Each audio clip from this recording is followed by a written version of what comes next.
mandi. Rambutnya panjang sekali dan punggungnya bolong. Ya, jangan-jangan itu si pemilik sandal ini. Mendengar itu, T, Suga dan RM pun terkaget. Ya, Mang, kenapa dia di sini? Sembari ketakutan. Sebenarnya ada satu syarat lagi ketika sandal ini terlepas. Mas Jun mesti memakaikan sandal itu ke kakinya. RM yang mendengar itu sontak semakin ketakutan dan menangis sembari memeluk erat T. Enggak Mang. Saya gak mau Mang. Saya takut gak kuat. Iya Mang, saya pun gak kuat lihatnya.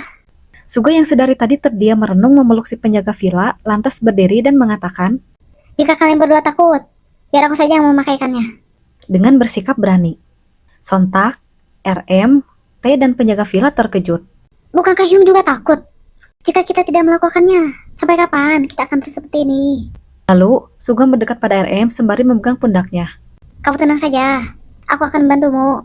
Jangan takut. Kita harus selalu bersama dalam keadaan apapun. RM yang tersentuh dengan perkataan Suga lantas mengatakan, Hyung, gue mau. mereka akhirnya berdiam di ruang depan sampai menjelang malam. Di saat jam 12 malam, mereka semua bersiap-siap. RM yang sedang duduk, tiba-tiba kakinya bergerak dengan sendiri. Lalu RM meminta bantuan pada Suga dan T. Ya.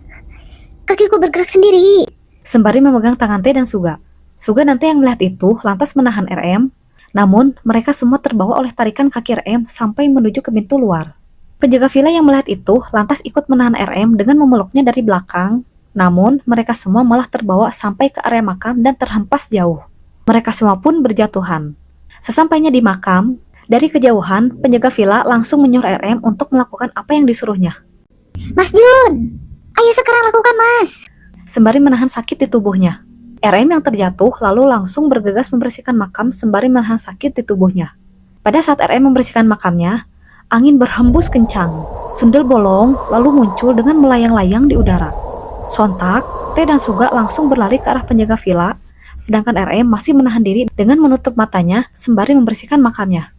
Pada saat selesai membersihkan makamnya, RM lalu meminta maaf kepada sundel bolong tersebut dengan nada gemetar. Nyonya, maafkan saya. Saya tidak tahu kalau ini sandal Nyonya. Mendengar itu, penjaga villa lantas kebingungan dan bertanya pada Suga dan T. Kenapa dia memanggilnya Nyonya? Lalu dengan polosnya T bilang, Mungkin karena artinya seperti tante-tante. sembari menutup matanya. Lalu penjaga villa mengatakan pada RM. Panggil dia Nyai Mas. Jangan panggil Nyonya. Nanti dia marah. RM yang mendengar itu lantas mengatakan lagi, Maafkan saya Nyai. Saya tidak tahu kalau ini sandal Nyai. Maafkan saya. Kenapa hantunya pemilih sekali? mendengar itu, penjaga villa lalu menatap Suga. Setelah RM mengatakannya berulang kali, akhirnya sandal itu pun terlepas dan RM terpental jauh ke arah penjaga villa. RM lalu bersembunyi di belakang penjaga villa sembari mengatakan dengan nada gemetar, Aku sudah melakukannya, Mang. Sekarang pakaikan sandalnya. RM yang sangat ketakutan lalu melirik ke arah Suga.